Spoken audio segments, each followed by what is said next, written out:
Hello, all. Welcome to our discussion of The Last Equation of Isaac Severy. A couple of you really liked the book, a couple of you didn't so much. One thing I wanted to start before I begin, and maybe I said this last time too, I'm not entirely sure. I had a mentor in grad school who said that you learn just as much about the books that you don't like as the ones that you do. So, for at least for me, there's no pressure to be like, I love the book and therefore you must love the book. None of that. So thank you for those of you who had constructive comments, those of you who wanted to enjoy the narrative and explain why you enjoyed the narrative, and also to those of you who didn't so much enjoy it. So all comments are likewise listened to.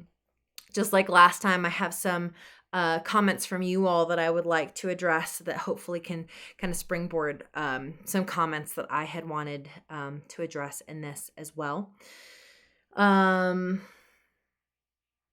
Elias had said that he felt like the stakes weren't high enough, which I think is an interesting comment. Elias had said that the stakes weren't high enough because, Grandpa was already dead. And what I think it was Laura who addressed for her, the stakes were high enough because it wasn't so much about saving Grandpa as it was about like the memory of his last equation and what was that last equation and who gets that last equation. And I think it was Noelle who had the comment that it's the legacy of his equation, and will this equation save people, or what is the equation? And so Laura also had said that she felt like this was a story that had a puzzle, and that as the story went on, like the picture of the puzzle seemed to get clearer. I really liked that metaphor for kind of how this story unwinds. I likewise agree with that. And for me, I think that was the stake, if you will, that it wasn't so much about saving Grandpa, it was about figuring out what Grandpa's puzzle was, and for Hazel, remembering him at least in that one last way. Like, that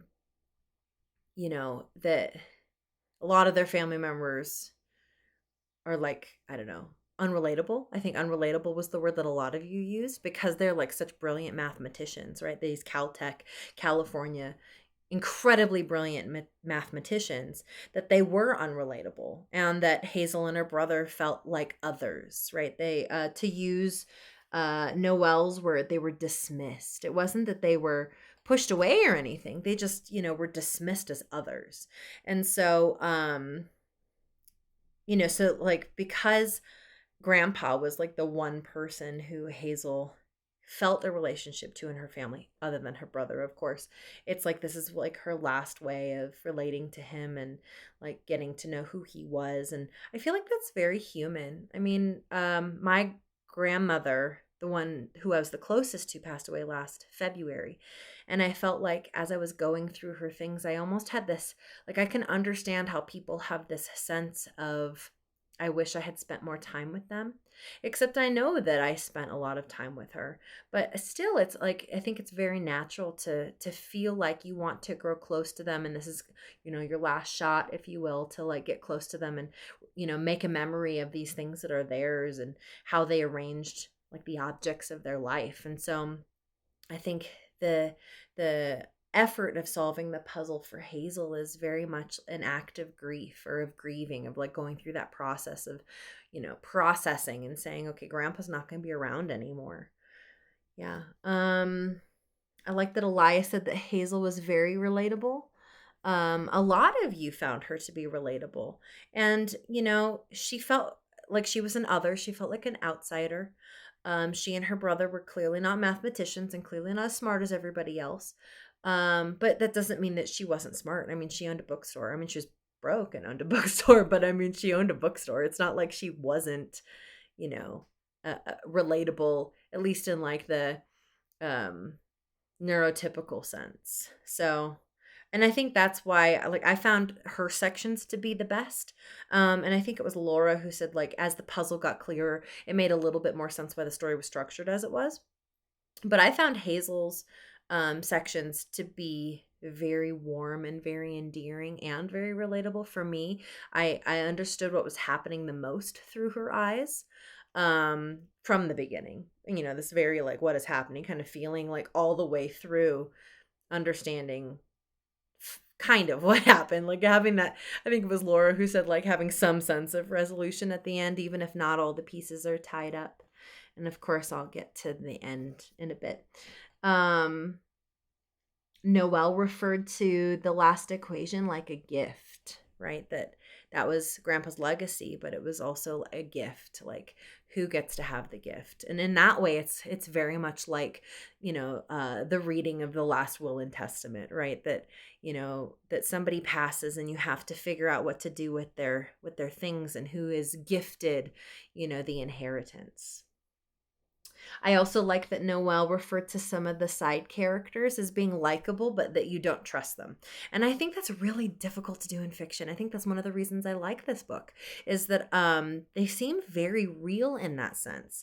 I don't think that all antagonists are, like mustachioed evil people with pointy black shoes, and so the fact that you like them but that you also don't trust them is a very believable and likable and understandable quality.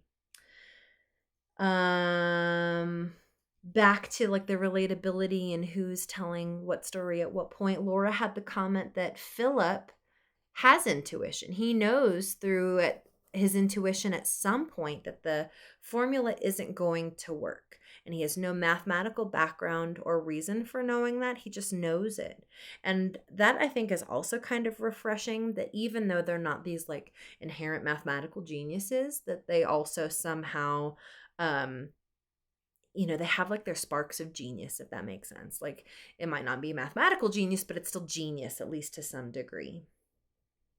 A lot of you mentioned the migraines. I think the migraines are an interesting characterization. We certainly see a lot of people in our culture with migraines. You yourselves sometimes have migraines. I've only thankfully experienced optical migraines. It's like that shimmering in like the corner of my periphery, and then eventually it'll take over like one eye and I can't see, but it's only like 20 minutes and then it's gone.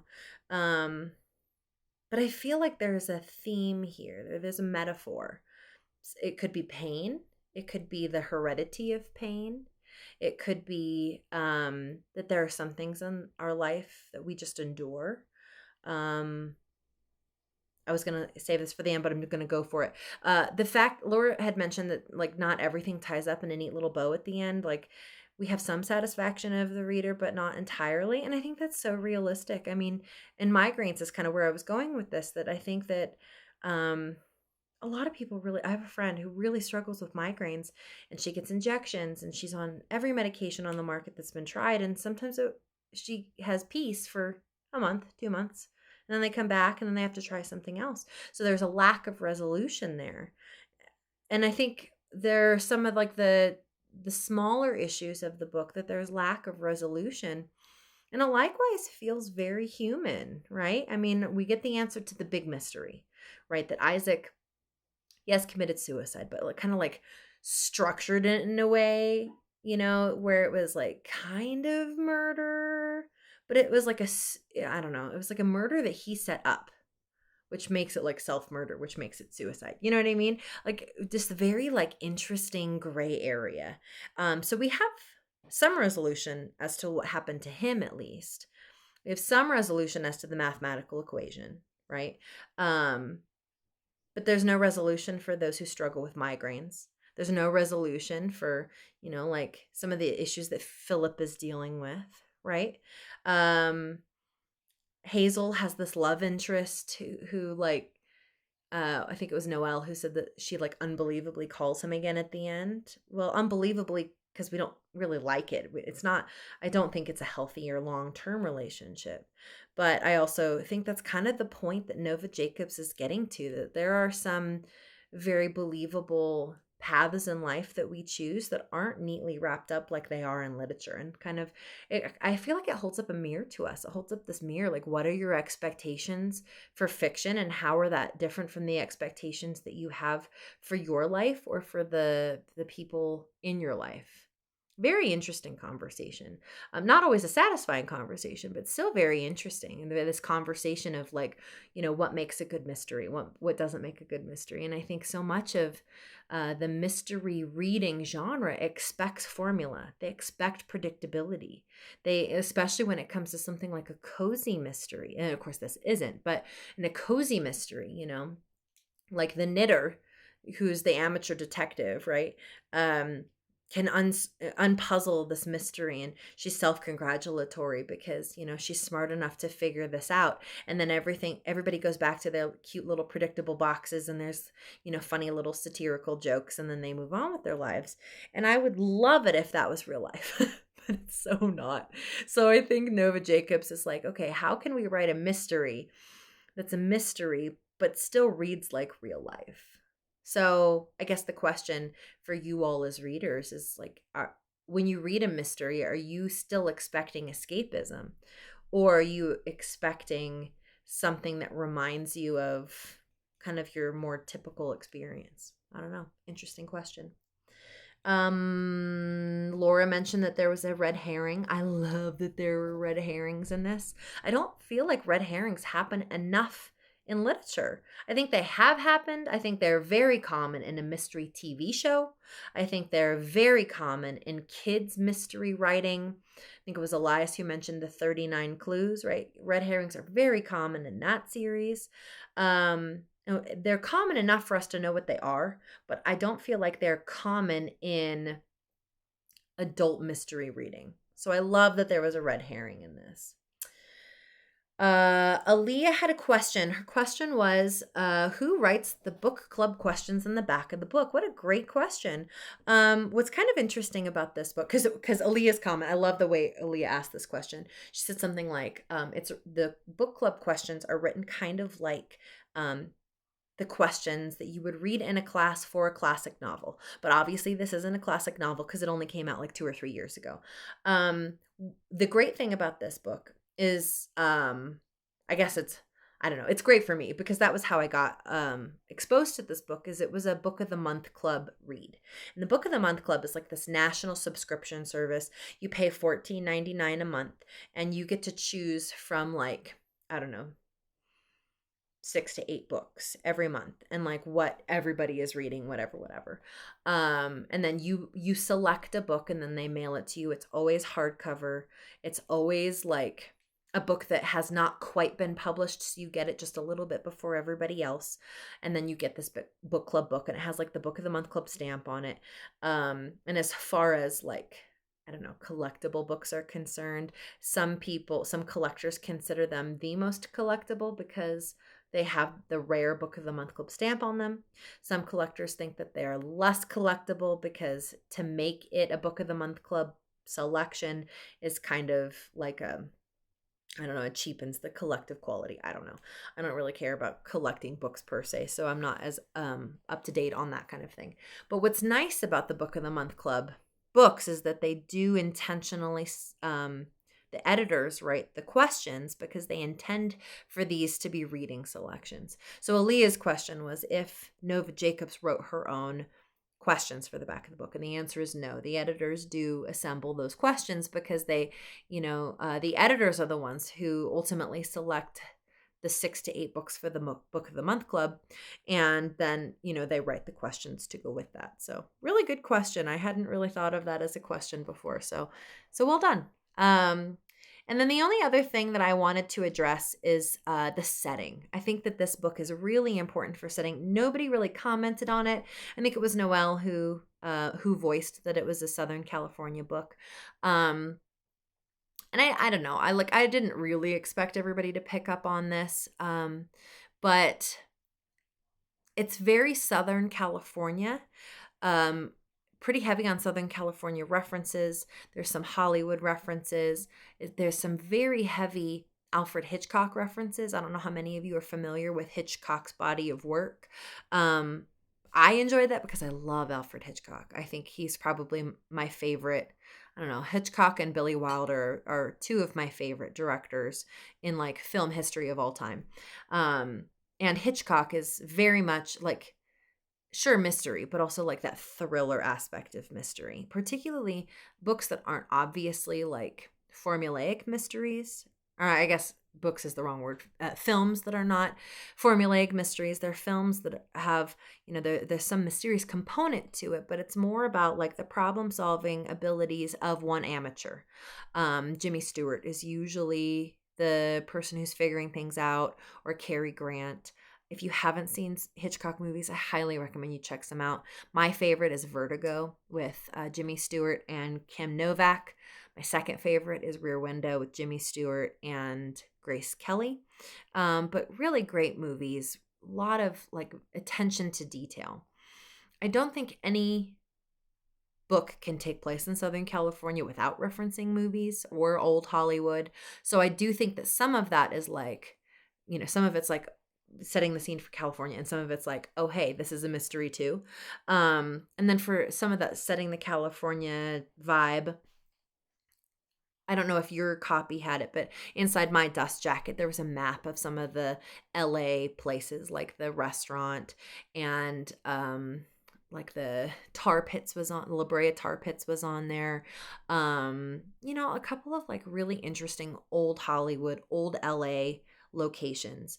The reason that I wanted to talk about setting is not only, this like old Hollywood Hitchcock kind of underlying vibe, but also that there's something to mysteries that take place in LA. I went to a writing conference once where there was a mystery writing publisher, and she said that LA in mystery writing is seen as the last frontier. It's the last wild place. That progressively, as our country developed and grew and matured, it was like everybody kept moving west, and west was seen as the wild place. And you have the old west and the wild west and whatever. And that LA continued to be that place for a long time, even when it seemed like the rest of the west kind of settled and became civilized. Some people still argue that LA is wild in that way, particularly through like the nonconformist vibes in Hollywood or in LA. So kind of interesting, kind of like sub theme to pull out. If you didn't get it, don't feel bad. It's very subtle, but I do think it is kind of worth mentioning and kind of worth seeing onto it, that the setting can, believe it or not, make the mystery even more mysterious. So I enjoyed that. Let me look at my notes. I think that's about it. You guys hit on a lot of the main points I wanted to talk about. So, for those of you who enjoyed the book, I'm glad you enjoyed it. For those of you who didn't, like I said, you can still learn something even from the ones that you don't like super love. But this is our last book discussion. We're moving into our last week of class. Thank you so much for all of your hard work this semester. I know that an 8-week course kind of zooms along quickly when we have so much reading and so much writing to do. So I appreciate all of your effort, and I hope you have a nice wrap up of your semester. And I will be teaching Creative Writing 139. I'm sorry, English 139, which is Intro to Creative Writing. So I hope to see you all in that next class next semester. It's an 8-week also, and it's like the first half of the semester. So hope to see you all there. Have a good night.